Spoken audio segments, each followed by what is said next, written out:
I'm here with the Thunderous One. We're going to be talking about Mr. Aleister Crowley.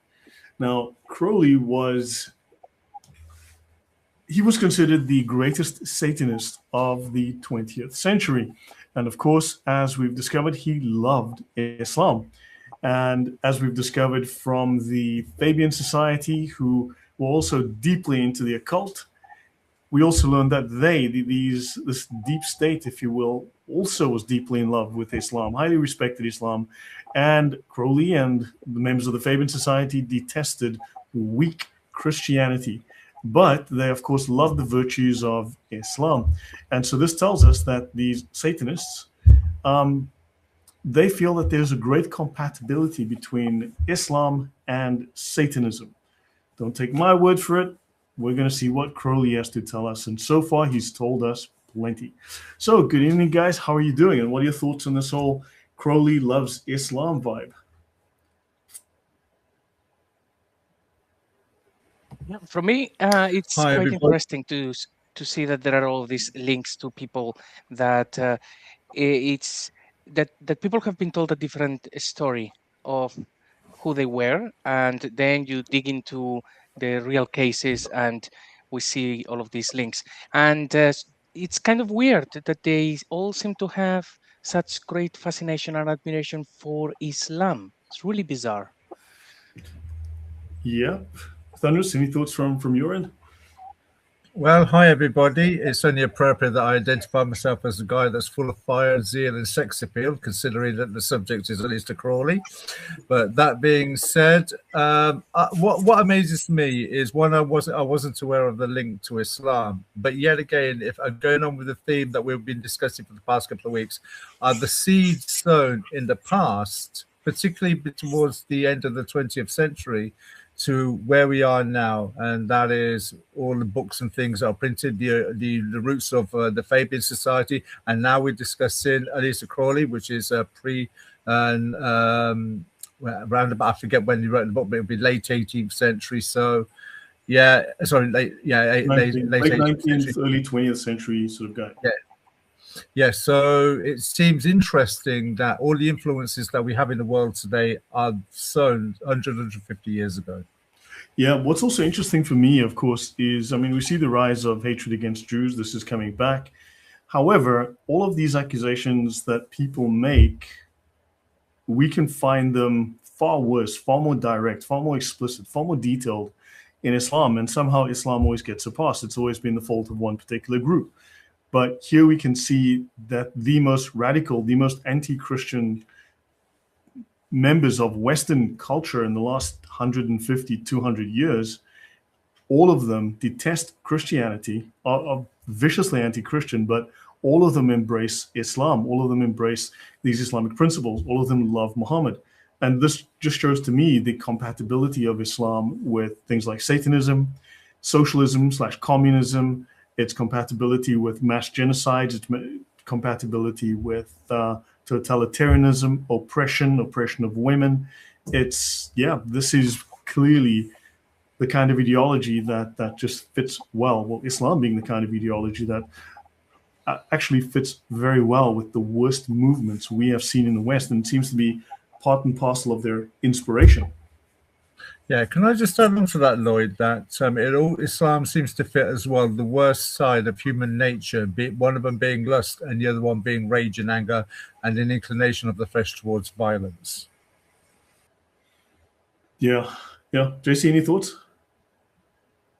No, that makes perfect sense to me. Yeah, so shall we just pick up where we left off the last time and just talk about this? So we'll do about 20 or so slides, roughly 19 to 20 slides. And then, this is going to be very interesting. And let's just dive in. So we ended off here the last time on the, one page ahead. But Aleister Crowley was a British occultist. He was raised in the movement until his father's death. So that is he was raised in the Plymouth Brethren, right? This was a heretical Christian offshoot. It was very heavily Gnostic, right? Now, Do what thou wilt shall be the whole of the law. Love is the law. Love under will. Now, we always hear, do what thou wilt shall be the whole of the law. In fact, do what you please. Do as you want. In other words, worship yourself. Worship your own desire. Follow your own desire. That is the whole of the law. Now, of course, that means that is purely the law of the jungle. The strongest survives. The strongest oppresses the others and imposes.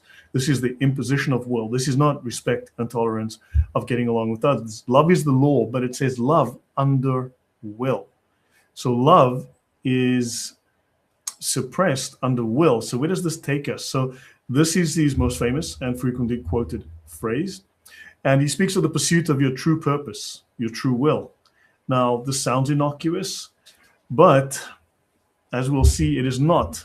So we have to align our actions and desires with our true will while emphasizing the principle of love as the guiding principle. And I would say this is love of self.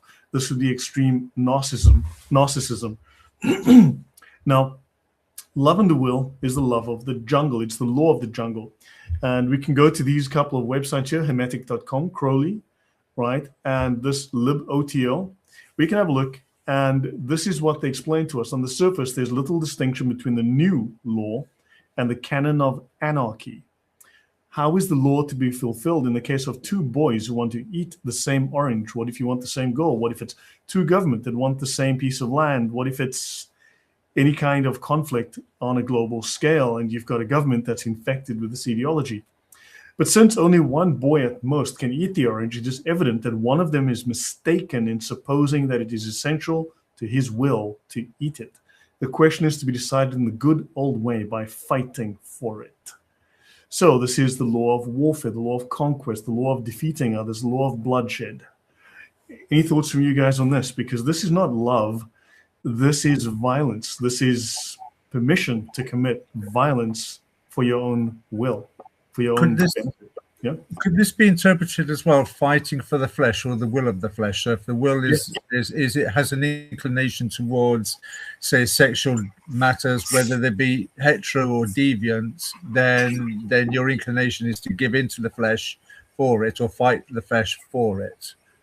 Yeah, this is will. This is not something like will that submits to God. And I don't mean in the Islamic sense. I mean that ask yourself, for instance, something very interesting I read some years ago was a study on psychopathy. And this psychologist stated that what separates good people from psychopaths, violent psychopaths, is that good people will ask themselves, what would my mother want? What would my father want?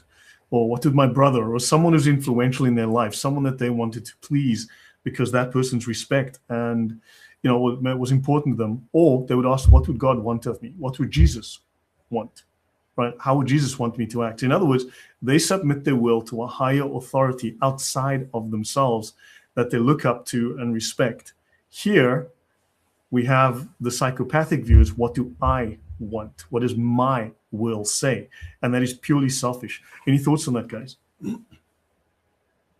Yeah, and it looks like it's all about go and take it. It just says, if you want something, you go and take it. And if your will is stronger, if you can overpower the other person, then you win. That reminds me of the caliphs of old, particularly when they would win battles, they would say, well, you see, this is actually because God is on my side. It's almost like finding excuses to just go to war or to do these sort of things. It doesn't feel right. Yeah.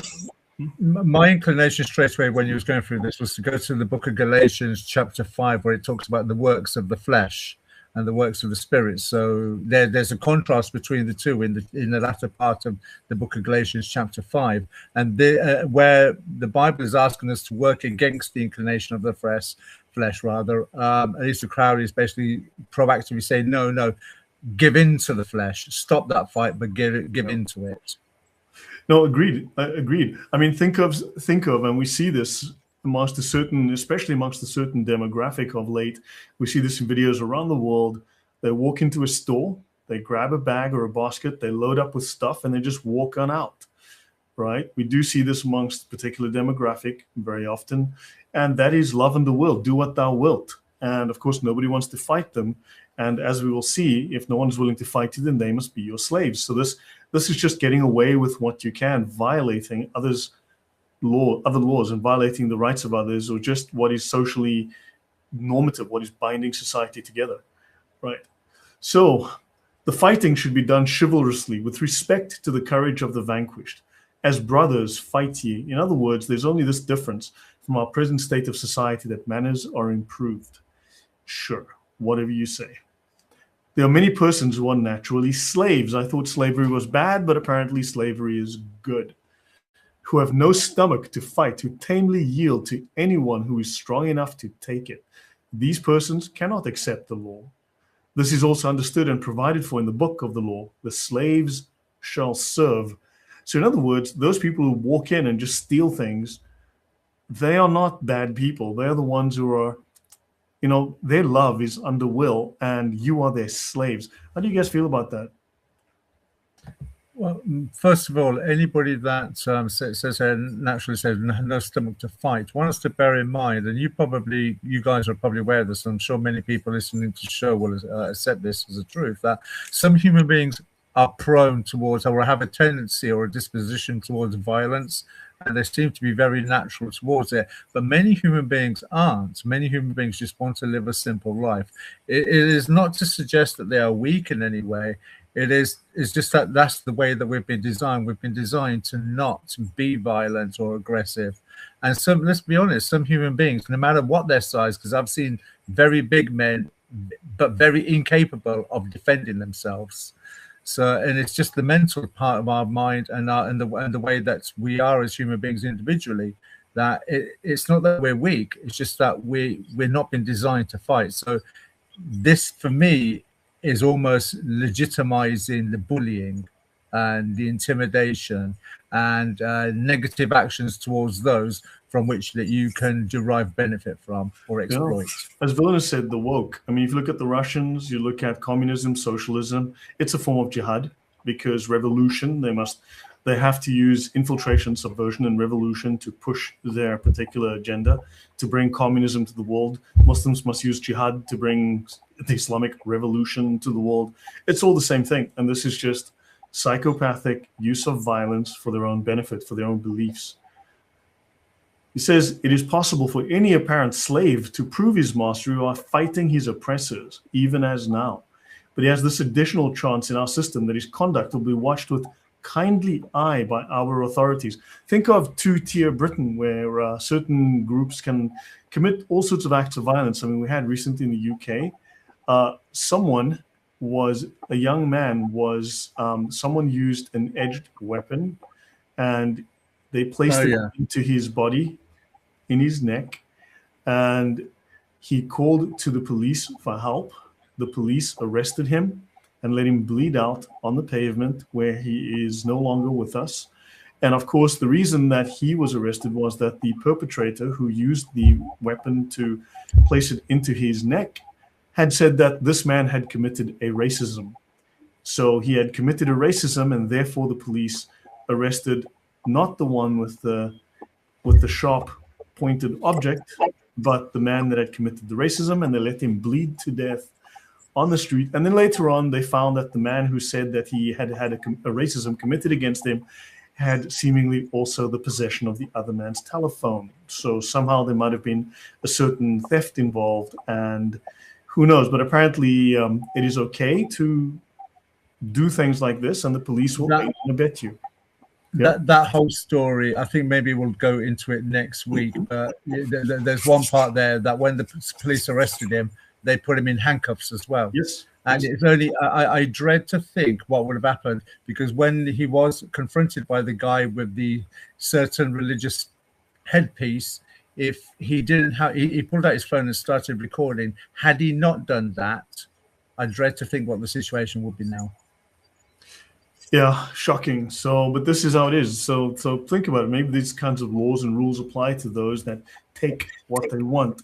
And sadly, though, we at some point are going to have to fight back. I mean, what do you do if this is the enemy that you're facing, and the law is clearly coming down on the side of those who practice this kind of wanton violence without consequence?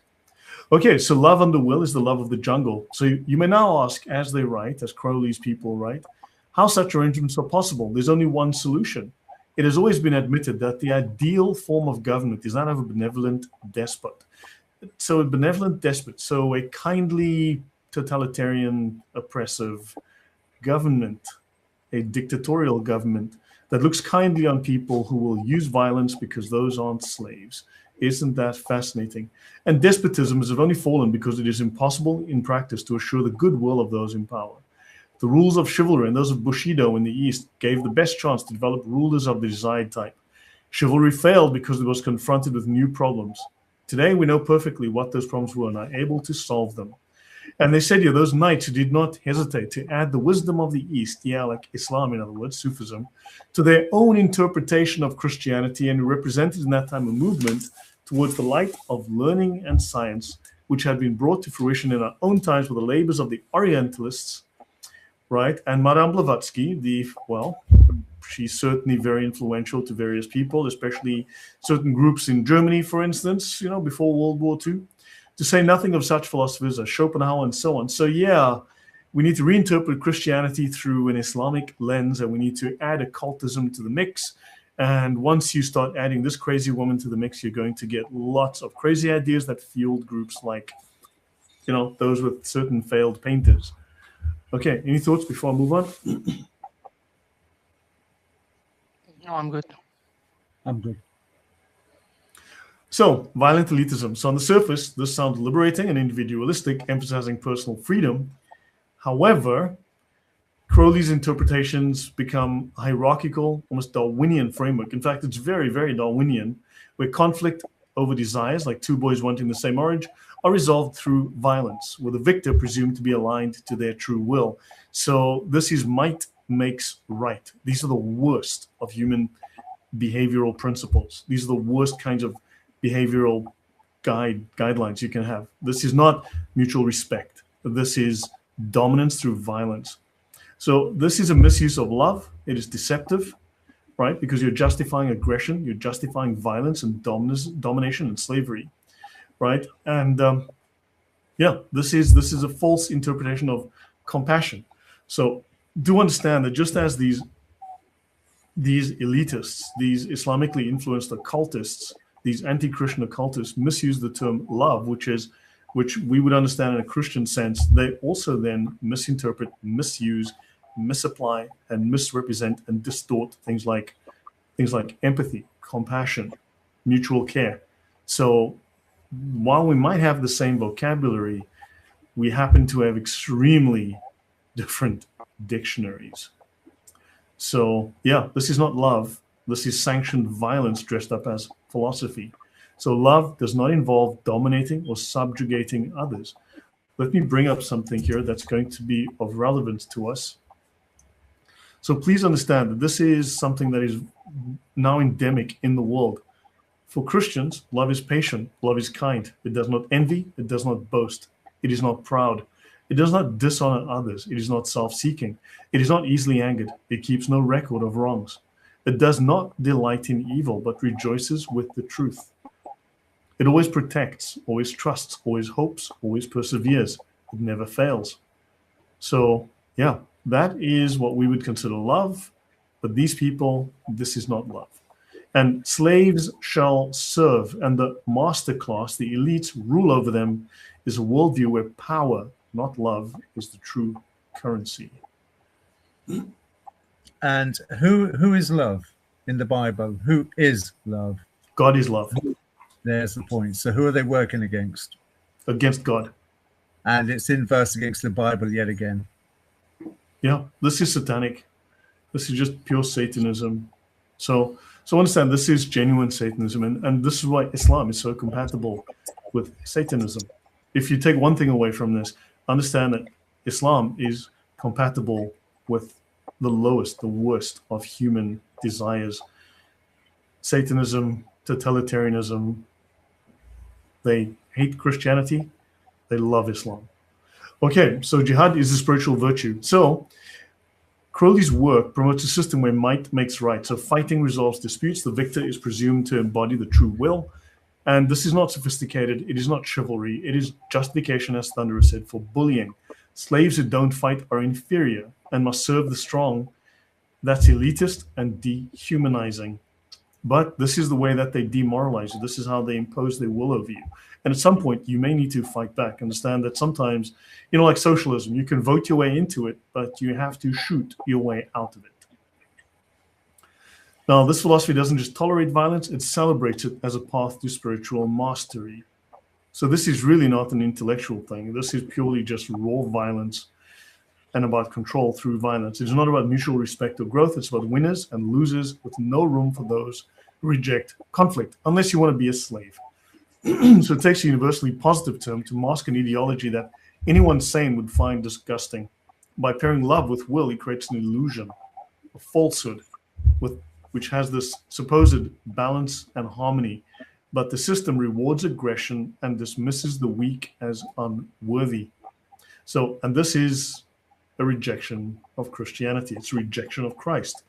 But do understand that Islam influenced his view of strength, which is violent jihad, as a spiritual virtue. Remember, he thought Jesus was weak, and he thought Muhammad was strong, warrior-like. And in fact, Hitler made very similar comments and statements himself. Any thoughts, guys? Yeah, on if I may, on the whole thing about the words and about how they change the meaning of words. In the Quran actually says in Surah 4:46 and in other places that there are those who twist the meaning of words beyond its proper usages. So that is a condemnation of playing with words. Yet in Islam, everything is about playing with words. And every single time that we see a group like very anti-Christian, this is what we see. They will use the same vocabulary that we all use, and we know what words mean, but to them, they have made a new meaning. So it's almost like they have their own code when they are talking about the stuff. And we see that throughout Sharia. So it doesn't surprise me seeing these other people and groups and occultists doing the same thing, changing the meanings of words. Yeah, that's what Marx did. It's what all of these Gnostics do. It's what all of these groups do. They twist words and they impose their own meanings upon them, and they destroy what we have as a culture come to over thousands of years to determine as meanings.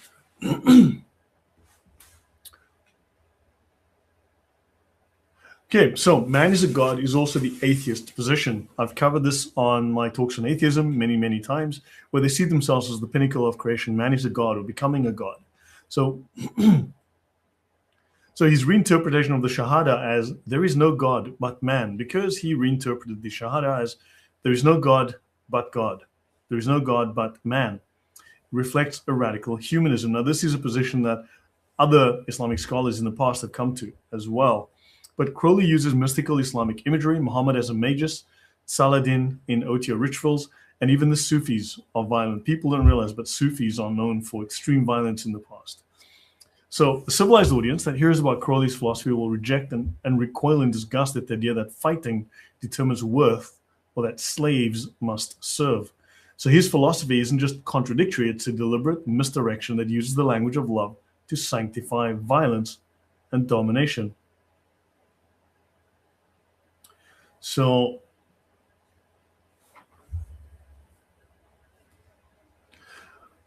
that would be somewhat off topic. Okay, so let's not discuss that now, this is not of relevance right now. So, yeah, so the Brethren's focus on sin and submission drove Crowley to reject Christian slavishness, seeking strength-based spiritualities like Islam. Right? Crowley's love is not compassion, but a pretext for asserting your will. But ultimately, it would be the will of the opposer of Christianity, the will of the opposer of God, or the Satan. And so he deceptively cloaks all of his philosophy in positive rhetoric, right? And yeah, who wants to be a slave who has to serve? So we need to ask ourselves, how many people in government, in Europe, in the rest of the world, follow this philosophy to one degree or another? So Crowley claims that the Knights Templar were unjustly destroyed by king and pope who felt threatened by the Knights' progressive blend of Eastern wisdom, that's Sufism, with Christianity. I've spoken about this before. Everyone makes the claim that, well, you see, the Templars were the good guys and the priests and the popes and the king and everyone was the bad. Well, once you look into the history of the Templars became more and more detested, disliked, even hated and distrusted. And they were effectively the bankers of the day. So when it's convenient, they attack the Pope and the kings, and everyone's bad, and the Pope and the Templars were good. But of course, bankers are bad and financial control is bad, but they were the Rothschilds of the day, if you will. And yeah, but they were good, except so when it's convenient, they become the good guys. And of course, we're not supposed to notice the fact that they were actually effectively Islamic. They were heretical. They were combining their beliefs, their Christian beliefs, supposedly Christian beliefs, with Islamic views. And of course, you can find all sorts of histories that forget to touch on this. But once you look into many of the histories, you find that they were importing Islamic ideas into Christianity. Pioneers of learning and science. We'll later on, we'll have a look at this idea of science taken from Islam, which is not the Western concept. It's not the Western idea. He implies that their legacy inspired modern Orientalists, right, and philosophers. So in other words, the Sufis inspired the Templars, and this inspired modern Orientalists. So in other words, they were reacting against Christianity. They were reacting against the things that established the West. So now you're finding Islam also involved in what's undermining the West. Templars' Eastern influence, Islamic Sufi, prefigured the mystical drift traced in Luther, Calvin, and Michael Servetus. Of course, everyone speaks of Calvin, and he had Michael Servetus burned at the stake.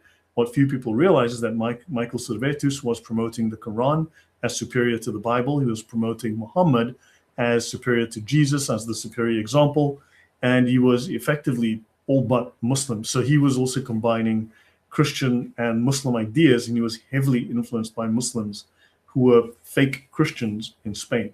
Any thoughts before I go on, guys? Yeah, a couple of things to say. First is I had always seen Islam during my studies as that thing which was all the way over there in the Middle East, and it's only now that it's coming to the West. So we're starting to look at all of these things. But when you're actually showing this, starting to see all of that evil influence that was actually, bleeding through into European minds, and here we are. So that's one thing. The other one, very directly from the Quran keeps saying again and again, those who believe and do good deeds, again and again, because that was basically taken from Judeans, Christians, and so on. The thing is that then they redefine that. If you were to read the book neutrally, you would think, oh, the Quran is commanding people to be good, to give to charity. But then they will rewrite what doing good deeds mean. And it means basically go on jihad and do all of these things. They attack the infidel. And basically they just change something that would be clear. Doing good things means doing good things, not going and attack those who don't believe. They change the meaning. Right. Yeah. Yeah, I was just going to say that's a really good point that JC has raised there. If I can just add on to that, if I may, it's a bit like when Muslims say salam or assalamu alaikum, they're suggesting that their greeting is one of peace. But what people don't understand is it's only a greeting that you would say to another Muslim. You would not say it to a kuffar or an idolater, because they don't wish peace on anybody that's not Muslim. So the understanding, there's a history behind the understanding. So JC is bang on point there, I think. Yeah, I've seen videos where someone asked a Muslim, so Islam is a religion of peace, right? And they say, yes. They said, so can you wish peace on a Jew right now? And they refuse to. They just won't. They won't do it. They won't say it. Yeah, that's right. Because peace can only be on other Muslims. It cannot be on non-Muslims. Because the non-Muslim is the worst of creatures. Yeah.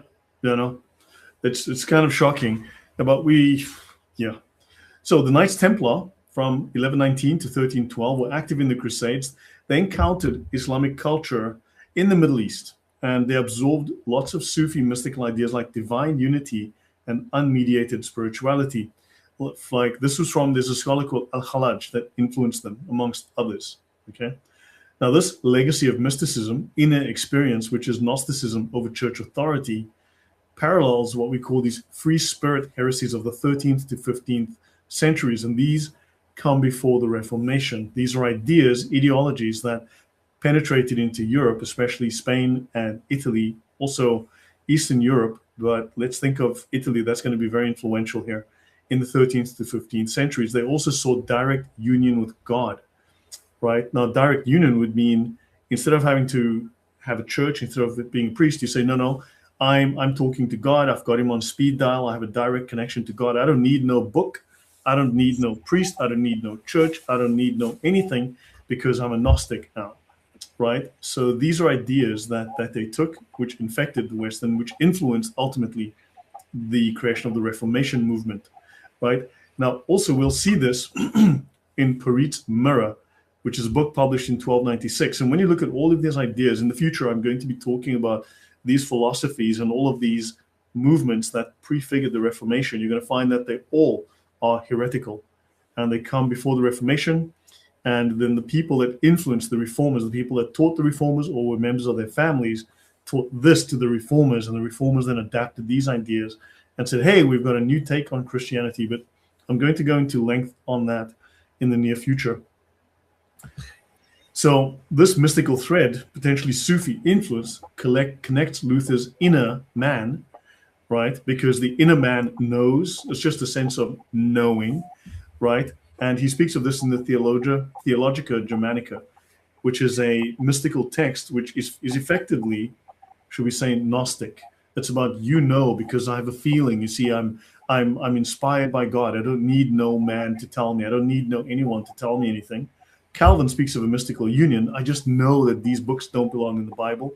Once you look at their strongest arguments, you start to find that it's really based on because I say so, damn it, right? And inner secret testimony. This was between Luther and Calvin as well. And Servetus had a Tawhid-like oneness.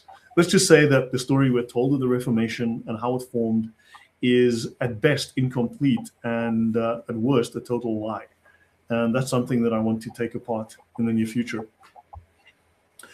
Yes, Sandro. Just one second, Thunders. Yes, Joachim of Fiore is instrumental in this. He is highly instrumental in all of this. But so none of these are separate. But I'm touching on these indirectly. I don't want to get into too much depth because I want to cover this in depth in the future. Thunders, go on. Yeah, I was just going to ask now, when I looked into Aleister Crowley years ago, one of the things that he was heavily involved in was sex magic or pharmakeia-induced magic. Now, you've mentioned a lot of words in there, like mysticism and Sufism and such, and Christian organizations or entities that were heavily influenced by certain individuals. One of the common, when you go to the book of Deuteronomy chapter 18, verses 9 and 10, one of the things that Yahweh is warning against people is to not be involved in magic. It's one of the lists in Deuteronomy 19. I think it's Deuteronomy 18, 9 to 12, something like that. Magic or the occult or looking into star signs and things was something that, in God's own words, he uses the word detestable, and it's a theme that goes all the way through to the book of Revelation. Would you say then that a lot of the things that are negative influences are a direct or indirect product of magic or seances or things of like dealing with the occult in a very direct way? Actually, you know what? Yes, I would 100% agree with you, because I was planning to, although it's actually a few slides from now, just a handful of slides from now, I was planning to go through some of the kind of sciences that Crowley is influenced by from Islam, right? And let me just find the reference. So there's quite a number of them, but one of the sciences that is influencing them is the science of astrology, of divination through the stars. Right, so I've got it here somewhere. So it's all divination through the stars. So when Crowley speaks of science, but let me get to that, then I can try and get my thoughts more together. But yes, the whole idea of divination and magic and of dabbling in that kind of thing, yes, I would say there's, and that's a very strong Islamic influence because he loved Islam. We'll talk much more about that as we go.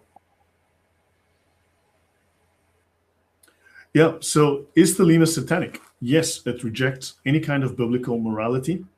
It promotes individualism over God's will and incorporates occult imagery like the great beast, 666. Violent elitism in Liber, right? Slaves shall serve, obviously opposes Christian love. We serve others. We don't make others become our slaves, right? There's a mutual level of cooperation there. So he exemplifies satanic individualism. We see this in LaVeyan Satanism's focus on personal desire. That's Anton LaVey. Right? Crowley interprets the Shahada as no God but man, right? And this highlights, again, humanistic self-deification. You become God. And this is a view that is repeated by some atheists who've openly stated so. Levant Satanism and Thelema both emphasize individual will and self-assertion. Right? This is like a child throwing its toys out of the cot, like a 6-year-old with impulse control issues that just demands its own way, except it's willing to use violence. So now Satan becomes, in theory, a symbolic figure, but we've all been told that the greatest trick that the devil has ever pulled is to make people think he doesn't exist. So Thelema's Egyptian-inspired mysticism differentiates it somewhat. So the costumes are a little different. So Thelema does not openly worship Satanism, but indirectly, let's say it does. It promotes true will. It promotes pride and rejection of God. So you've got satanic individualism, right? And also it has a very Islamic perspective. So, yeah, and then also rooted in Crowley's defiance of Christian norms, Thelema shares a rebellious, self-focused spirit likened to Satanism, or linked to Satanism. So we see a harsh hierarchy of the strong and the weak. And Crowley's Islamic influence, with Muhammad as Magus, for instance, reinforces a subtle satanic ethos without explicit devil worship. So it doesn't openly do so, but it is certainly there. The framework is certainly satanic, even if it doesn't openly claim to worship Satan. But we can see the influence is there. Yeah?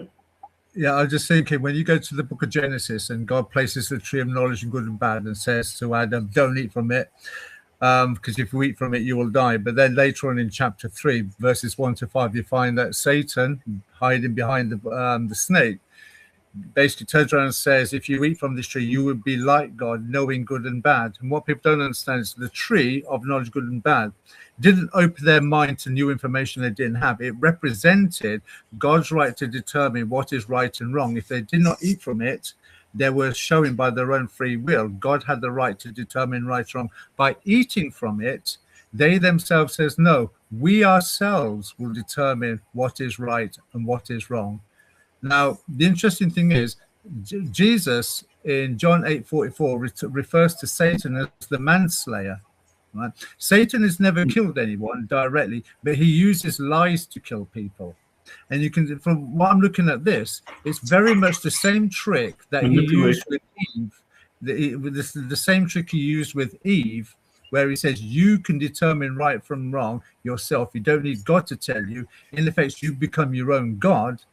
And in your last paragraph point, it says Thelema shares a rebellious, self-focused spirit linked to Satanism. That's exactly what happened to Eve.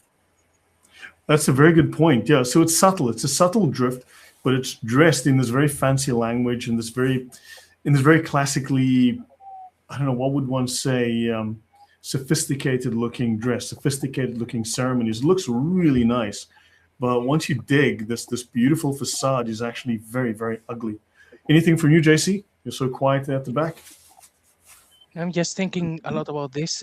One of the things, I don't know about Satanist groups, but most of the people who have done great evils in history, they thought they were the good guys of history. They didn't see themselves as evil at all. So the whole deception of changing good and evil and the perception of what is good and what is evil is really embedded in all of these things.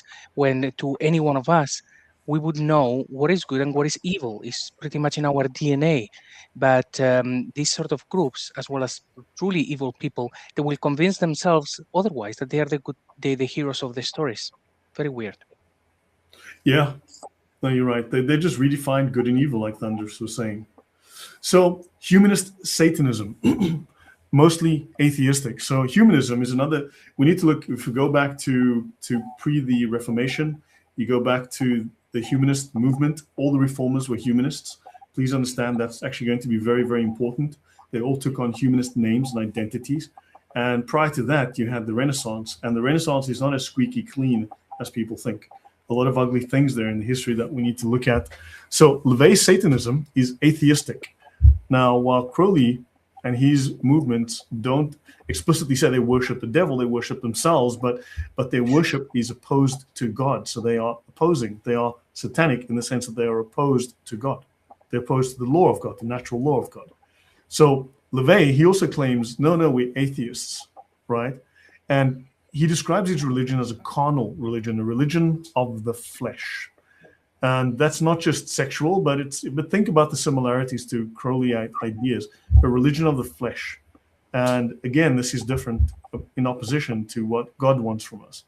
So followers believe that all gods are fictitious and that ultimate importance is found in the self and pursuing self-interest. They are, in my talks on atheism, I discussed at length many atheists saying exactly the same things, identical words. So all of them ultimately are heading down the satanic path. So Satan is not a deity to venerate, they say, but a metaphor, the ultimate adversary of irrationality and religious belief. So the name Satan comes from the Hebrew, one who opposes. Any thoughts, guys, before I go on about this carnal religion of LaVey, for instance? Because Crowley was no different. He was extremely carnal. Yeah. I will say that, well, I was an atheist for over 40 years. So listening to, for example, this conversation back then, I would have thought, well, these people are talking about, but you have to obey God. But God doesn't exist. Therefore, there is no difference between someone, say, trying to say that they follow God, other guy saying that they follow Satan or Allah or whatever it is. It's like they're all the same, because you as a human, you can actually sit down and think and then reason and come up with the right things to do. And of course, that was before, but this is the thinking process. Of course, that's not how it works at all. And now I can see the holes in that narrative. But that's pretty much how it is. You decide what is good and wrong because you are a very good person that can differentiate good and evil. Yeah, crazy, right?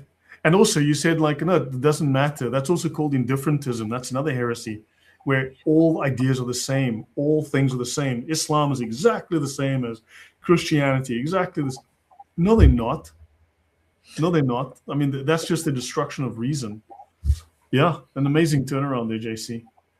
Yeah, and as well, when you really analyze it, it's just a replacement theory, isn't it? You're either worshipping God, all right, or if you're an atheist and you claim you don't have a belief in God, then you are following rules, but you're probably following certain rules by other men, what other men have said.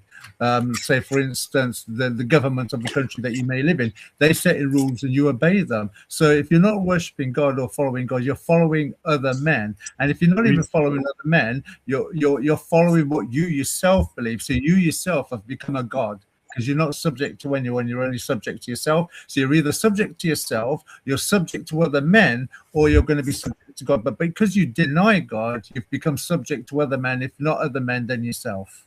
Right. You're on fire today, Thunderous. Yeah. I mean, and this is very secular. Think of these ideas. They're very secular. We'll see that in a moment. But you wouldn't think that the secular nature of their beliefs are satanic, but really we're going to see. You can have secular symbolism. This is from LaVey again. You can have secular symbolism, ritual, and pageantry. So it's all about theater, right? And it's very effective and something that is part of the nature of the human animal. And they mean animal. You're not special. You're not elevated above the creatures that are, without the soul like you are, right?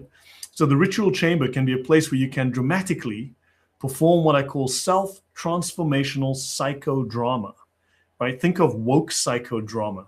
We release the emotions that we find would be injuring us in the regular pursuit of our happiness so we can then let them go. Yeah, you'll find videos of women in forests screaming into pillows, hacking trees down with whatever. So it's not that we're just looking for disorder, chaos, and to undermine Western values. So yeah, it's not just, as Satanists, it's not just that we're looking for disorder, because we want disorder, we want chaos, and we want to undermine Western values. Muslims also, through following the Sharia, undermine Western values, right? All sorts of movements in the West that we've imported en masse undermine Western values. So the Satanists do it and everyone else seems to do it. But yeah, weird how that works. In fact, we're trying to endorse for Enlightenment values. Oh, the Enlightenment. Like in the French Revolution, the Enlightenment, there were things that happened in the French Revolution that would put the Nazis to shame, right? These people acted in a manner that was so barbaric, the Nazis would cringe to do the same. It is an incredibly dark period in history. And there were two things that we need to understand about, and I've covered the French Revolution in depth, right, in real depth in my videos. It was socialist, it was a socialist movement, and it was an atheist movement.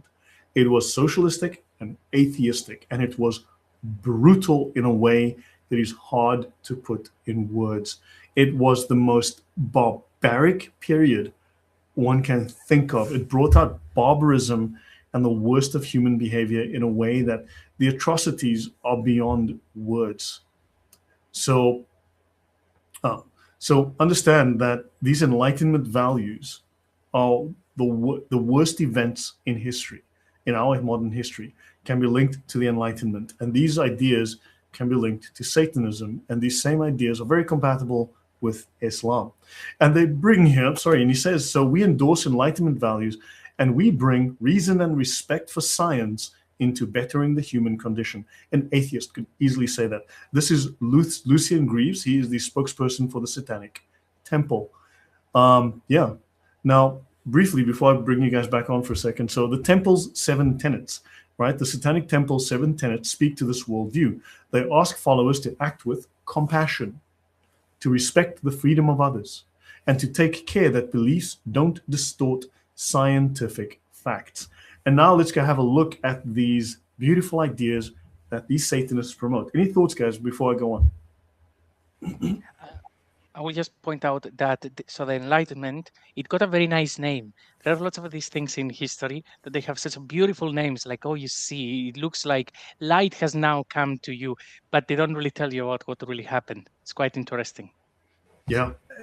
And I was just exactly with the JC there. I love the words that those who are opposed to God use. They use enlightenment, they use reason. You know, that's one of the famous, sort of like one of the most common words, rather, that atheists will use. You know, we use reason, our power of reason, to understand that there is no God or why we're atheists. So it's what comment said earlier on. We may share the same vocabulary, but we don't share the same dictionary, which I think is a fantastic comment.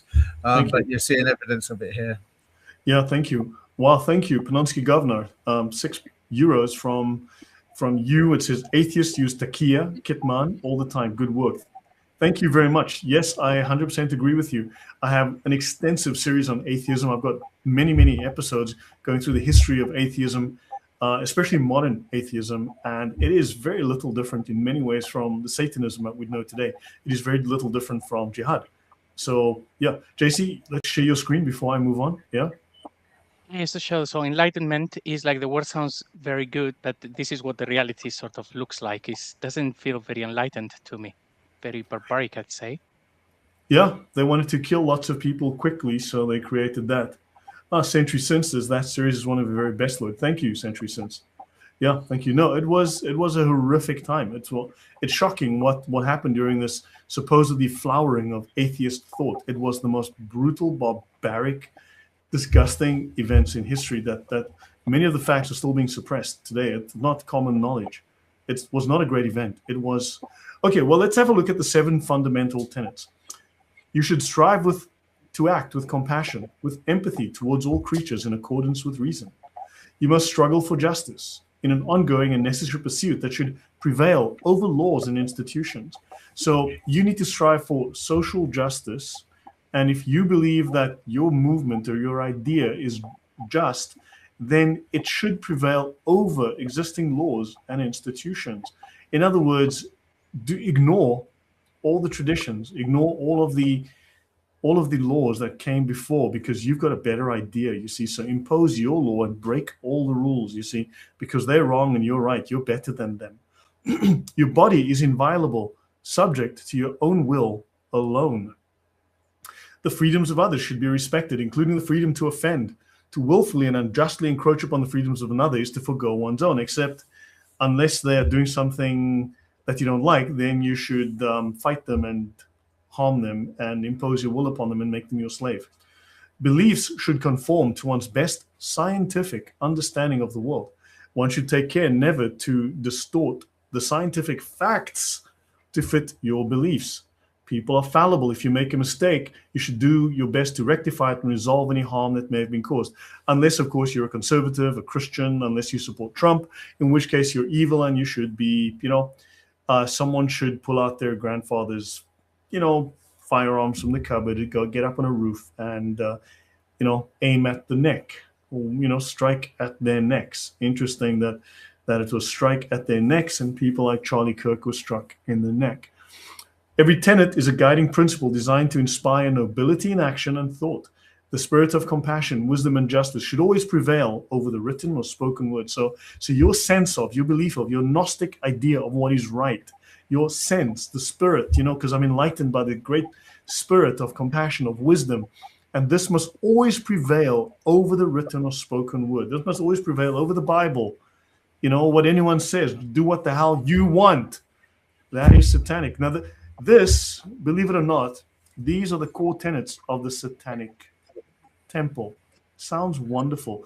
Would you guys have thought that these are the beliefs of the Satanic Temple? The interesting thing with that is that if you remove objective theistic moral values, all of that list there is merely subjective. So in one of the points, it talks about coming to, I paraphrase, but coming to an agreement together. But whose agreement will you agree with if it's merely subjective? If there's no objective values, then it's merely subjective. And it will it'll have to be a power of might over right then, wouldn't it, as to whose subjective values you're going to succumb to. Yeah, there's something very wrong with this. I mean, this is very wrong. What do you think, JC? I mean, this all sounds fantastic. This sounds exactly like the kind of moralizing talk you do from the woke or from atheists. So we literally, you can go to the Atheist Society website, to the Humanist Society website, and you can basically find almost identically word for word the very same ideas espoused as their religious beliefs. Yeah, well, with the language, the moment that you actually read the spirit of compassion, I thought about the Holy Spirit. I thought they're using language that people would associate with different things, also wisdom. But it feels as well like these things would be given to you like this, but then there is a whole terms and conditions section, which is many books, defining everything in a way that would basically sound very different to all of these. Let's all be very nice and be reasonable. Probably the fine print, the devil is in the fine print. The devil is very much in the fine print. Yes, Thunderous?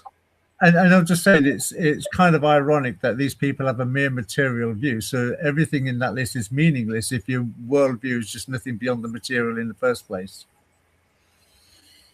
Yeah. So look, it's just waffle. It's a bunch of waffle. They don't really mean it. It becomes might makes right. And it all sounds great. It's just illusion. It all sounds wonderful. It's just illusion. Let's continue. So, the Quran and the Book of the Law. This is the Book of the Law by Aleister Crowley, right? And you can see here, Grammaton, the Tetragrammaton. The Tetragrammaton is the name of Yahweh, God, YHWH, basically the four-part name of God. But here they've got this idea. Notice there's a mixture of various ideas here.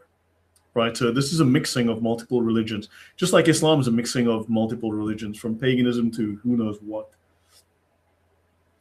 So, both the Quran and the Book of the Law, Crowley's Book of the Law, deliver a transformative divine message to humanity, rendering all prior religious revelations obsolete. And the Quran claims to supersede earlier scriptures like the Torah and the Gospel, while the Book of the Law heralds the Aeon of Horus, or the Age of Horus, and it replaces all older faiths. You can see that on page 159 of the Book of the Law. It makes that claim. Now, both texts assert a divine origin and transmission. The Quran via the Archangel Gibberish, or Gabriel, or whatever, to Muhammad, and the Book of the Law via an angel or some entity called Aiwass to Crowley. And both books are considered sacred and unchangeable, and they must be preserved without alteration to maintain their purity.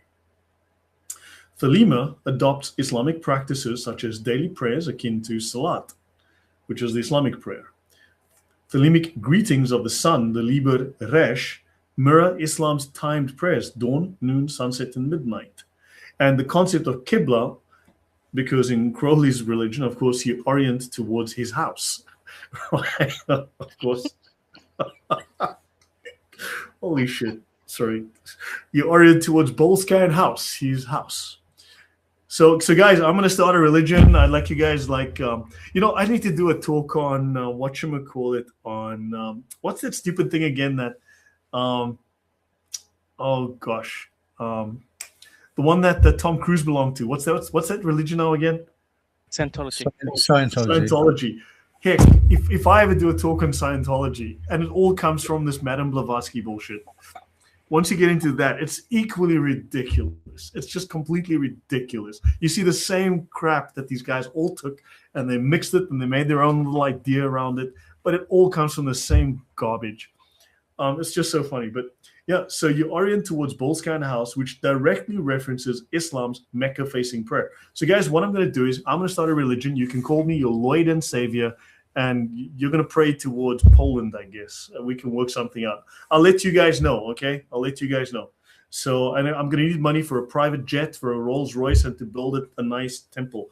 Oh, and by the way, did you guys notice, that guy the Muslim guy, the weird-ass Muslim Ismaili guy that was, who wore the beanie and claimed he was the new Mahdi, he was the new resurrection of Jesus. You know that his compound was raided by like hundreds of cops, because it was turned out that they were kidnapping people, they were sexually abusing people. I mean, like, holy moly,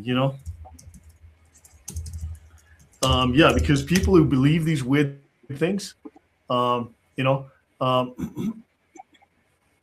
who believe these things, they do some crazy things. They're hiding some crazy things, and it's always about sex, and it's always about money, and power. Yeah. Towards my cuckoo clock on the wall, yeah. But anyway, I mean, when you read the stuff from L. Ron Hubbard, I mean, he wanted to make money. He basically said the best way to make money is to found a religion, and he comes up with these crazy ideas. So, good God, I mean, like, seriously, how do fallible humans think that they are gods? I just don't understand it. So Crowley, shaped by his Plymouth Brethren upbringing, denounces Christianity as a slavish religion for slaves, right? Which should be dominated by Islam. He praises Islam's virility, its strength, its manliness. He praises Muhammad. He calls Muhammad a magician. He calls Muhammad a saint. And then Jesus doesn't appear on his list of saints because Jesus is weak. Christianity is weak. So he absorbs Islam. He studies Islam. He memorizes the Quran. He becomes a Muslim. He says he says the Shahada. He does the prayers every day. But yeah, nothing to do with Islam. Adolf Hitler similarly disparaged Christianity as weak, favoring a martial ethos, a warlike ethos. Those views stem from political ideology, not occultism. Well, that's what people would love us to believe, but unfortunately, the Nazi Party came literally out of an occult society founded by a Muslim. The Nazi Party, before it became the Nazi Party, was an occult society founded by a Muslim, by a Sufi. Any thoughts, guys, before I go on? Yeah, I will say something that is kind of common sense for people who are not very sure as to, well, what is right or what is wrong or what to follow. Actually, it's quite simple. Look at the worst pieces of garbage in history, see what they believe, and the opposite is true. That rule normally applies. So when you see these sort of people who have this great love for Islam and this hatred for Christianity, you already should be oriented towards what is good and what is bad. You don't just look for the examples of good people, look for the examples of bad people, just do the opposite of what they believe. It's quite simple. Just say that again, sorry, I didn't quite understand. That when these sort of people, they are absolutely horrible. And you see that they love Islam, they hate Christianity, that is your moral compass. See someone that is horrible, and whatever they like and what they are selling, the opposite is true. Yeah, actually, let me just bring this up quickly. So this was the guy here. Oops. So you guys might remember this dude. You may remember this guy. His compound was raided, right? So that's, let me just open image. So this guy was claiming to be the new Mahdi. He was the new He was the new Muhammad, the new Jesus, the new Buddha. He was the new spiritual leader of the world. Everyone should follow him. Everyone should worship him and respect him and follow him. And he was right. And he came to bring all the secrets and all of that nonsense. And yeah, this guy, so his compound is raided. And let me just bring this one up. Yeah. Serious sexual offenses, like 500 cops raid his, the headquarters of the Ahmadi religion of peace and light. And of course, it turns out that maybe it's not about peace and light. Yeah, so anyway, let's continue. So Crowley's fascination with Sufism, including what's called Aiwass rituals in Morocco. Now, it's odd that if you look at the Rosicrucians, who are sort of, they also claim that their origin is in like Morocco and Tunisia. So all of them are based on Sufi ideas, right? Reflects his view of its doctrines as pantheistic, emphasizing divine immanence over a personal God. So Hitler, often described as a pantheist, shared a similar rejection of theistic orthodoxy, though his worldview lacked Thelema's mystical depth. But Hitler did also claim to be a materialist, in other words, atheistic, and he was heavily influenced by Darwinism. Okay, let's have a book called The Book of Lies, right? Mohammedan magic, something worth looking at. So the book, the Thule Society, or the Thule Society, that's exactly the organization that the Nazi Party came out of, and it's formed by chleb, bread. Okay. But Sufis are cool. They're like Muslim hippies. Yeah, no. Absolutely not. Yeah, so, yeah, the Mahdi lives in Crewe, apparently, yeah. So, and then of course you've got Fischl Benkold. As a Jew, I respect all world religions. All world religions teach peace and harmony. Now, the only correct answer to that is bullshit. When you understand Islam, when you look at its doctrines, it teaches domination, teaches violence, it teaches enmity and hatred to all non-Muslims forever. Right, so yeah, keep telling yourself that nonsense. So, yep, so let me continue. So yeah, now Crowley was very fascinated with Mohammedan magic or Muslim magic, right? Anyone can twist any scripture to suit their personal desires and agenda.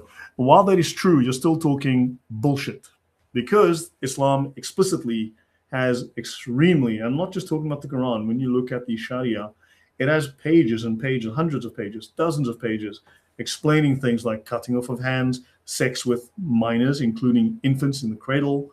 It has numerous sections discussing jihad, which is the violent oppression of the non-Muslim, and so on. So yeah, keep lying to yourself. And yeah, but that's, yeah, honestly, bullshit. So let me go on. Yeah, he really does need to read the Sharia law manuals, and you'll notice that it's not misinterpretation or twisting. It is a direct one-to-one application of exactly the way that Islamic law is written. So yeah, anyway, let's go on. So he was fascinated with Muslim magic, right, which is Islamic mysticism and Sufism. In the context of the book, a lie, as Crowley writes it, is any statement expressed in language, because ultimate truth is beyond words. So anything we say is automatically a lie. The truth is beyond words. And any attempt to describe it is a lie or distortion. Isn't that so convenient? So everyone's lying, nothing is true. So there you go. So that would be a direct challenge when Jesus says your word is truth. Say again, sorry, say that again. So that would be a direct challenge to Jesus' words when Jesus himself says, referring to scripture, yes, your word is truth. Yes. Yeah. Yeah, exactly so. Yeah, exactly so. Yeah, we're going to have to assume that Fischl is rage baiting or trolling. I'm going to have to make that assumption. No one can be that ignorant. Yeah. So, yeah, exactly. So obviously it's making it convenient. So everything we say is a lie. So nothing is true. Therefore you are true. Therefore it's all just subjective again. And then Kabbalistic cryptography, right? The book has 91 chapters, each usually a single page of cryptic verse or aphorism. It's the inverse of 19, right? The number that Muslims love so much. Oh, Fischl Benkold. I live in Pakistan. I have a business here. You can check my interview involved. I feel safe in Pakistan. Pakistan Jews stand with Pakistan. You're a fucking idiot. Sorry, Fischl. Now fuck off. If someone can just put him in, just mute him for 24 hours. This guy's another twat. I'm sorry. I just have no respect for this. This is idiocy on. This is idiocy on a This is a Muslim pretending. Vishal Benkal is obviously just a Muslim, and he's just here trolling. It's that simple, you know. It's not even worth talking with this guy because the guy's just really just a troll here to lie to us. So yeah, just put him in timeout for 24 hours. I think that'll be nice. It's not worth listening to this fool. He's obviously been on the camel urine too much. He needs to limit his drinking of that. Exactly. So yeah. So anyway, excuse my French, but really he deserved it. So okay, moving on. So the book is 91 chapters, but each is usually a single page of cryptic verse or aphorisms. In other words, little supposedly true sayings, little sayings and things. Each chapter corresponds to a specific Kabbalistic sub-meaning of its number. It was intended as an advanced textbook, right, for his occult order to train the mind to think in symbols rather than logic. So this is a way of detaching from reality, detaching from reason and logic, so that you can think in a way that is subjective. This is very similar to the whole Sufi and the Muslim idea of the letters at the end of these random letters at the end of Islamic chapters of the Quran. You use them as mantras to disassociate from the real, to disconnect your mind from the cage, the prison of reason, so you can enter into these pre-rational and post-rational states and then commune with Allah. So Crowley used the book to provoke samadhi, or spiritual ecstasy, by forcing the reader's logic to fail, so it is irrational. And I do want to mention that also when you read Martin Luther's work, for instance, on reason, when you read his final work on reason, his final sermon on reason, printed and published about 3 weeks before his death, he says that reason is Satan's whore, that reason, that logic is Satan's greatest tool, and that we need to take poop and smear it in reason's face. We need to trample on reason. Reason is evil. Reason is wrong. Reason is a whore to the devil, and we must avoid it. And here, well, Crowley doesn't exactly say it in that sense. He also wants to force you to avoid logic.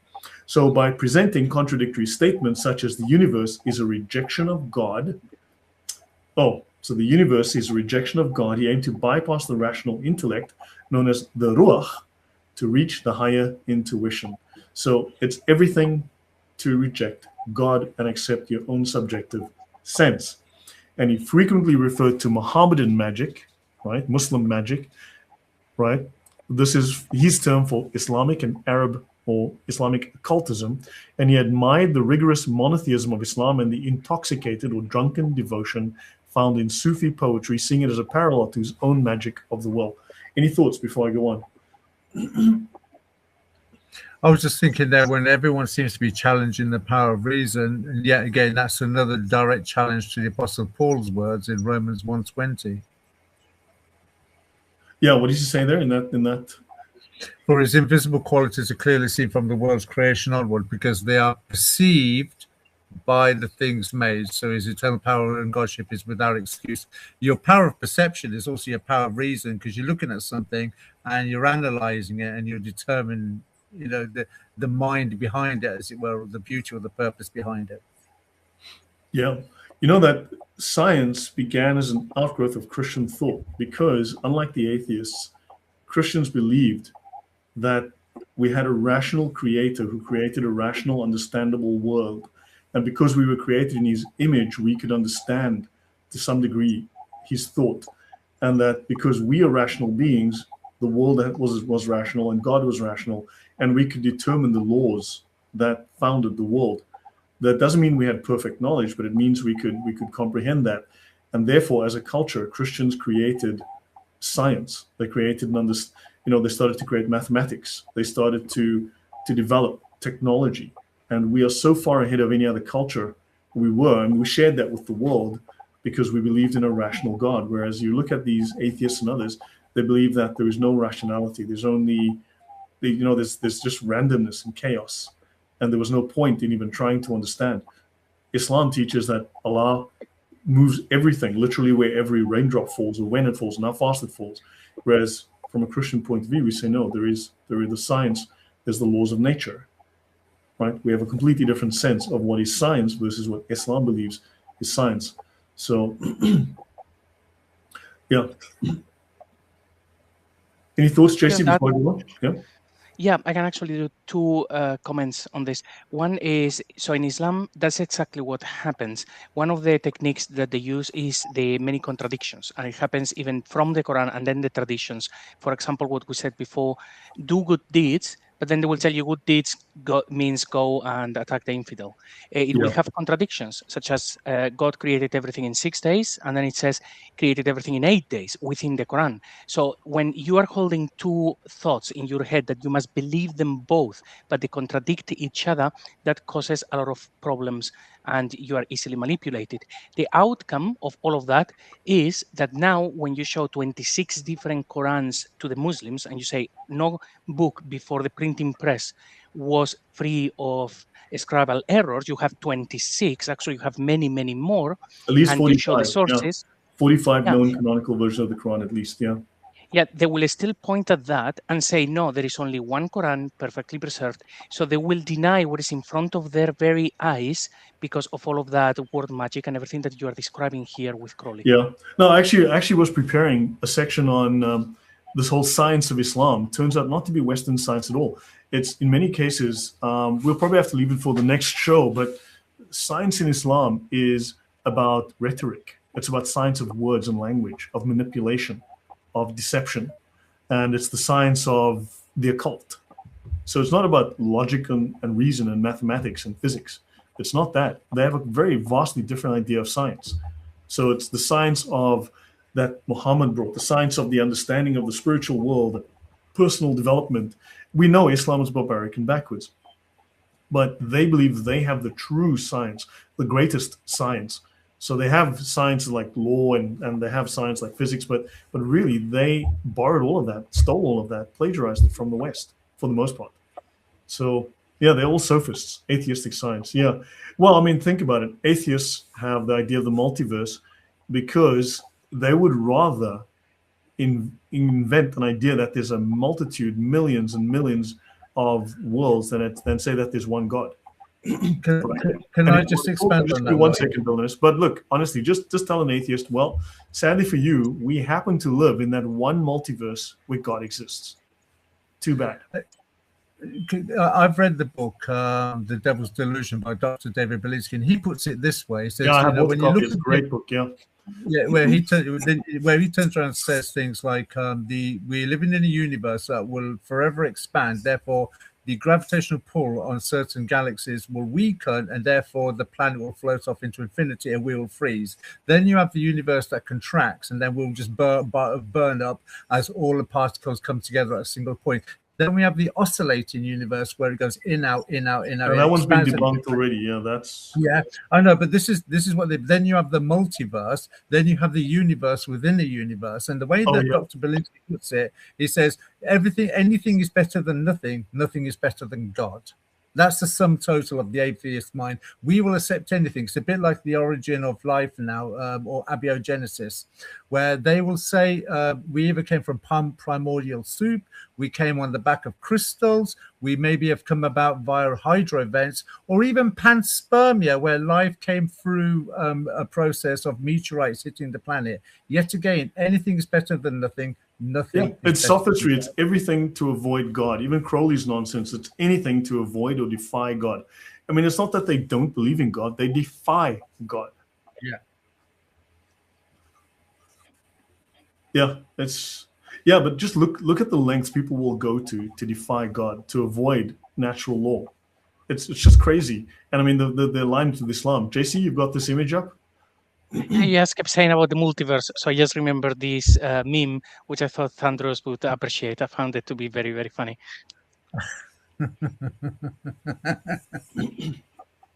Yeah, the Lord is an avenger. Okay, there you go. Yeah, so yeah, there you go. So Crowley frequently referred to Mohammedan magic, Muslim magic, his ear's term. Okay, so he admired their rigorous monotheism and their intoxicated devotion, right, to Sufi poetry. And in Algiers in 1909, much of Crowley's understanding of Islamic magic was forged during his travels in the North African desert with a man called Victor Neuberg. It was here while performing the Enochian calls, right? Enoch, the book of Enoch, of course, that he immersed himself in the local Islamic culture, often dressing in Islamic robes, and he adopted the persona of a wandering Sufi. And then the cry of the 14th Aether, in the vision and the voice, a text related to the themes in the Book of Lies, he describes encounters that mirror the Islamic concept of fana, the annihilation of the self.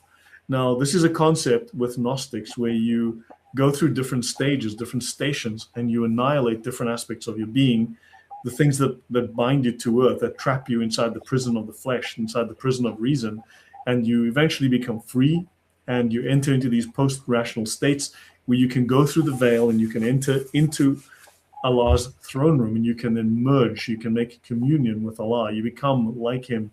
You are so pure and so holy, you enter into the throne room with Allah. You become one essence with him. In other words, you become God. Just a very, very complicated way of becoming God. It's atheists, we are the highest of creation, we are God, but with lots of extra steps, lots of rituals and magic. Is that the one where they do the spinning, Lloyd? Or is that something different? Yeah, that's a way of detaching yourself. Yeah, becoming, it's like you become spiritually intoxicated, you detach from the rational, and you enter these post-rational, pre-rational states. Yeah. But it's done through physical motion of dancing and spinning. Yeah. Yeah, in that sense. Yeah, that's one of their rituals. So, and the Sufi path of losing oneself in God is the ultimate magical act. Yeah. So he was deep into Islam. He was deep into Sufism. So, so I think we'll end off shortly soon. But yeah, so the science of Mohammedan magic. So Crowley drew parallels between Islam, meaning submission to God's will, and his own central tenet. Do what thou wilt shall be the whole of the law. We've already covered what that means, but it becomes whatever you want it to mean, I guess. So to Crowley, true will was not doing what you want, but submitting your ego to your divine purpose. So you submit your wayward mind to your divine purpose. Your divine purpose is to become like God. If you think about it, you are entering into his throne room. You are pure enough to pierce the veil and to enter into the room, the same room as God, basically. So you need to still your wayward mind, and you need to make your will take you there. So yeah, you become like God. So throughout his writings, and specifically in parts of the Book of Lies, Crowley references the jinns. The jinns, that's a Buddhist concept, right, guys? Jinns, that's very Buddhist. Or is that, I can't remember. Is that Christian? Does Jesus talk about jinns, or does someone else? I thought jinns was a Gordon's concept. A what? A Gordon's concept. They make London gin. Oh, okay. So, okay, I thought you said Geordies or something. You know, I don't know. It could be Mormonite. I have no idea. But jinns, I think it could be something to do with Muhammad. The 99 names of Allah. Oh, that's the God of Buddhism, right? And the secret of the Kaaba. That's the Buddhist holy shrine, I think. So yeah, and he viewed these not just as myths, but as potent psychological and astral keys for the modern magician. So Islam holds the keys for you to become a potent magician. And the hymn to Pan, right? This is an ecstatic rhythmic invocation designed to channel raw creative energy and primordial force through the identification of the magician with the universal God of nature. So he believed that, you see, nature is God, you see? So basically being one with nature is being one with God. So that's the whole pantheistic idea. But then, of course, then tomorrow you'll find he said something else that contradicts that. But so, and he compared that idea, his hymn to Pan, with the Islamic call to prayer. Let me just see if I can. Sorry, oh, bugger. Give me 1 second. Let me just bring this back. I want to try and find this link that he had. Let me see this hymn to Pan. I have a link here. Let me see if I can bring this up. Oh, here we go. The hymn to Pan. So this is like a poem, like Sufi poetry.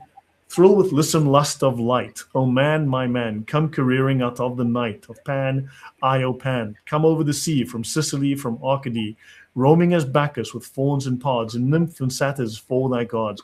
On a milk-white ass, come over the sea, to me, to me. So guys, this is going to elevate you to the status of a demigod. You're going to reach the greatest level of mental, spiritual, occultic, magical development by saying, hold on, hang on, let me just get this. This is Lloyd. Yeah. Louis, Alhamdulillah, Alhamdulillah, you've just found a surah like it. Yeah, yeah. In fact, guys, we need to. I'm going to go to the next level after this crap is the sun did not shine. It was too wet to play. So we sat in the house all that cold, wet day. I sat there with Sally. We sat there with two, and I said how I wish we had something to do. Too wet to go out and too cold to play ball. So we sat in the house. We did nothing at all. And then we looked and we saw him step in on the mat. We looked and we saw him, the cat in the hat. And he said to us, why do you sit there like that? I know it is wet and the sun is not sunny, but we can have fun. We can have lots of good fun that is funny. So, yeah, I guess this is like the second level after that. What do you guys think? Yeah? I think it's very interesting that, if I remember correctly, Aleister Crowley used to write poetry, a lot of poetry, especially when he was at college.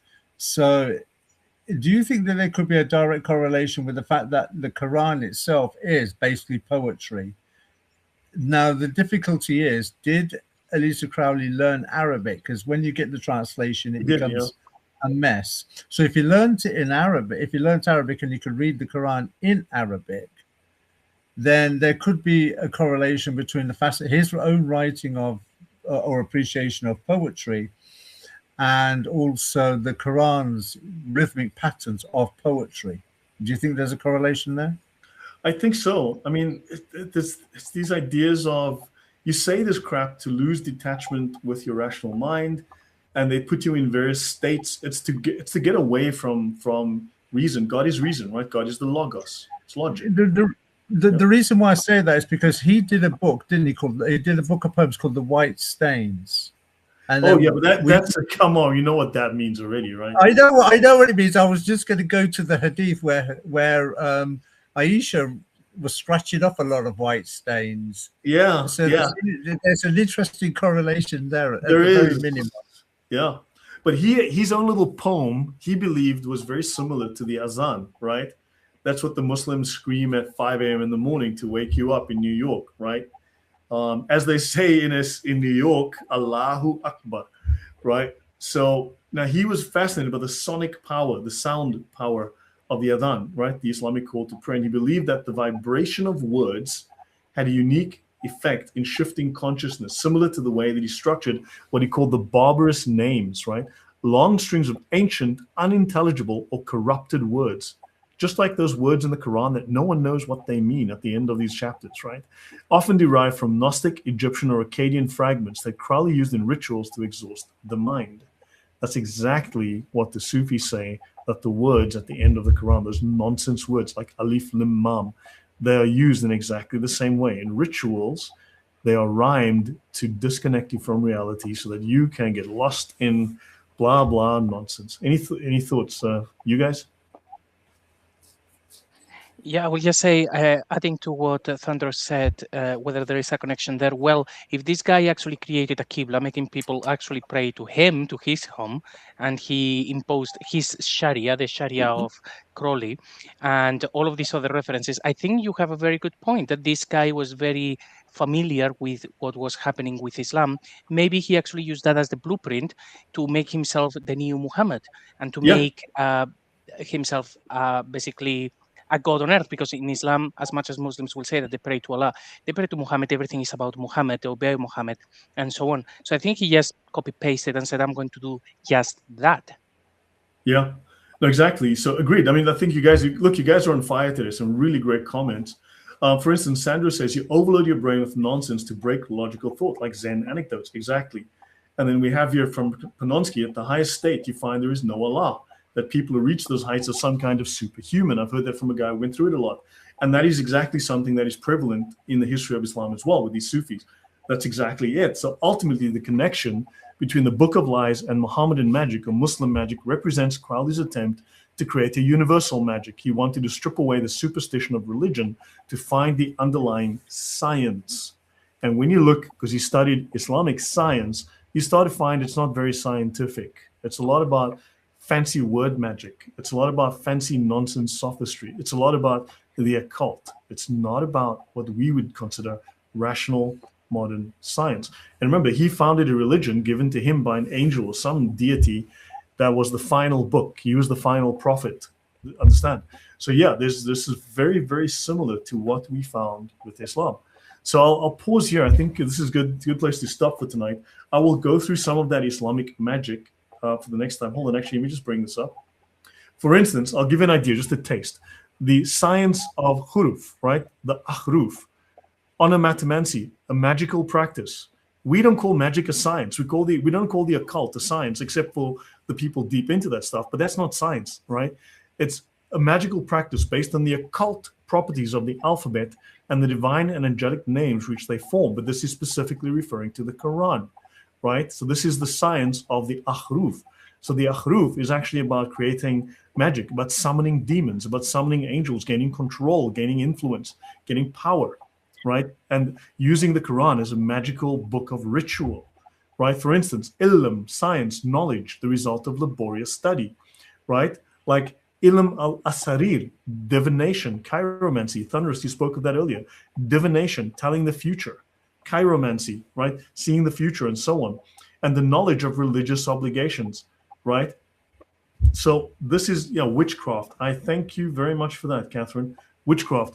And finally here, ilm al-azaim, the talismanic art, consisting of calling upon jinns and angels for the performance of projects on earth, getting physical things done, right? Ilm al-shari, revealed knowledge, right? That's the Sharia. But notice the science of rhyme, the science of, there's many others. There's many of these pages in the books that I found. Science of rhetoric, science of convincing people, like hypnosis and shit. What do you guys think of that?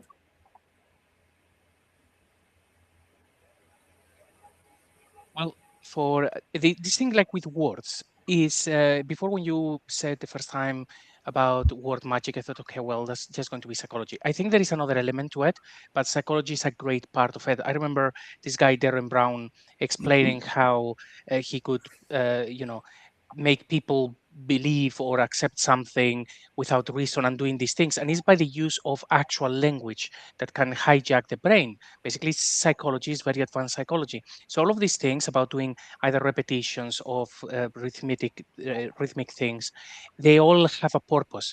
And how would they get that information? Maybe because they were incredibly clever, maybe by luck and through trial and error. But certainly they do influence people, and not in a good way. Yeah. Last word to you, Thunderous. I mean, today you guys were on fire. Some great comments. Thank you. I can't always pay attention because I'm also looking at the comments. But Thunderous, today you made some really insightful comments. I mean, you said some things that I thought were very, very thought-provoking as well. Thank you, dude. The only question I've got is when we continue this, and thank you for inviting me on this week's discussion, is will you be looking into the influences Aleister Crowley has had on people moving forward in future, like the Beatles, the lead singer of Black Sabbath, or Led Zeppelin? Because they all... The thing is, I could, but the thing is there's really so much on Crowley. I've got a ton of stuff here. It's like I got to draw the line somewhere. Like, for instance, it would be more useful for me to talk about... I was thinking, but you're right, because this magic influenced the culture, influenced music, especially the 50s, no, the 60s, especially the 60s and the 70s. This stuff spilled over into the music industry. In a very big way. Yeah. And not with small people as well. We're talking the major players of the 60s, 70s, and 80s either reference him in artistry on their album covers, or they reference him directly by name in song, or they reference is Do What Thou Will. I think Janet Jackson is famous for that, and The Pleasure Principle. So in one way or another, very good point. So tell you what, can you make some notes on that? And the next time we have this talk, you bring those up and you talk about them. Can you make some notes and we'll talk about that? Because I think it's worth it. In fact, you know what? That is something I could do, because the music industry especially was infested with this stuff in the 60s. It's crazy how bad it was. It's crazy how that happened. I was going to say, as an example, people can look at the Beatles cover of the Sgt. Major's Lonely Hearts Club Band, Sgt. Pepper's Lonely Hearts Club Band, sorry, and he's actually on the cover there in one part of the image, because it's a photo shot of many people in there. He's actually in one top right corner.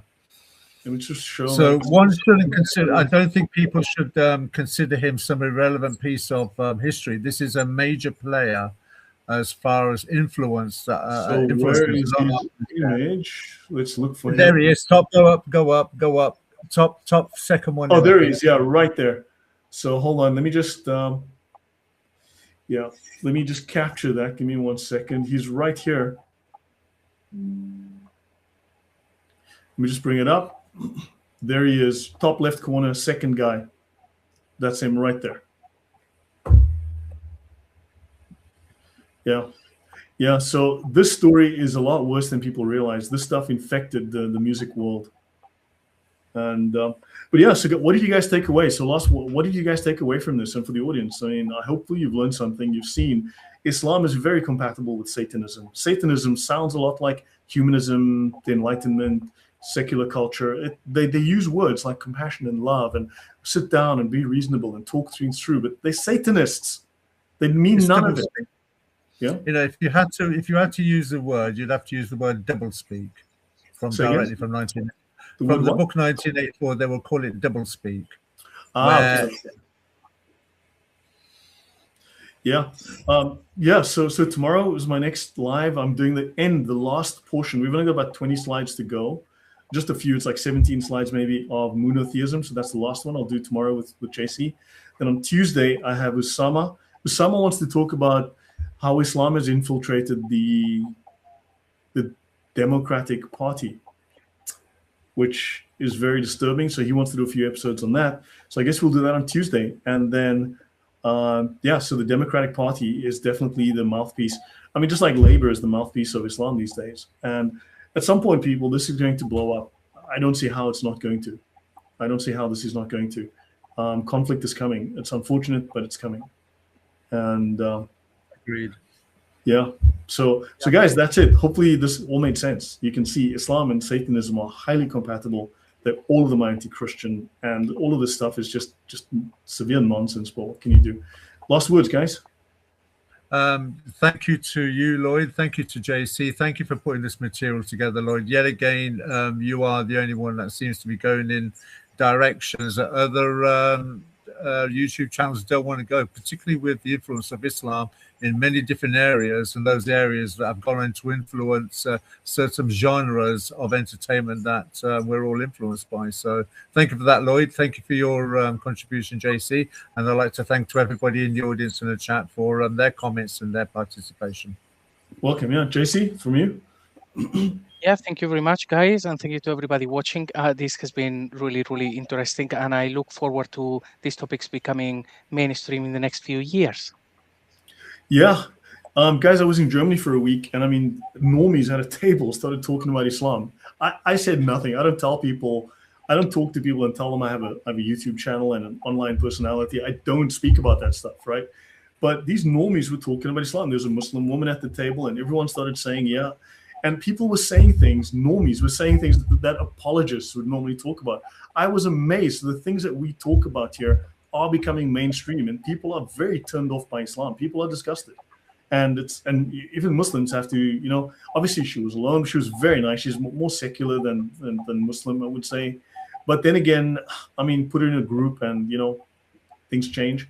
But yeah, it's people are talking about these things. It actually is filtering through, and it might be late, but the war's not over yet. We are going to win this. I never heard any guru using his power to seduce girls. Of course not. So guys, thank you very much. We'll call it a night here. I hope this has been educational. Talk to people. Please understand, Islam is very compatible with Satanism. It is extremely compatible with totalitarianism. And it is something that is beloved of the great totalitarians and Satanists of the last 2 centuries. So yeah, think about that. And they all hate Christianity for a reason. So guys, good night. God bless. And that's what I've been telling you, Lloyd. I'm hearing it everywhere. Oh, wow, Catherine, thank you very much. So yes. So guys, thank you. Please do like. Please give it a like, please. Every time you hit the like button, 10 more people get informed by the YouTube algorithm of the shows. So please hit the like button. YouTube then shares it with 10 more people. Please subscribe. Tell your friends to subscribe. Talk about these things. learn them. And yeah, for those who do support the channel, thank you very much. It's always very much appreciated. It takes a lot of time and effort to do this kind of work, all the research. I've got to take time off from my personal life, of course, but I do it because I think we have to talk about this. But thank you for supporting that. And if you'd like to support the channel, links down below. And yeah, guys, we shall see you tomorrow night. Take care and God bless everyone.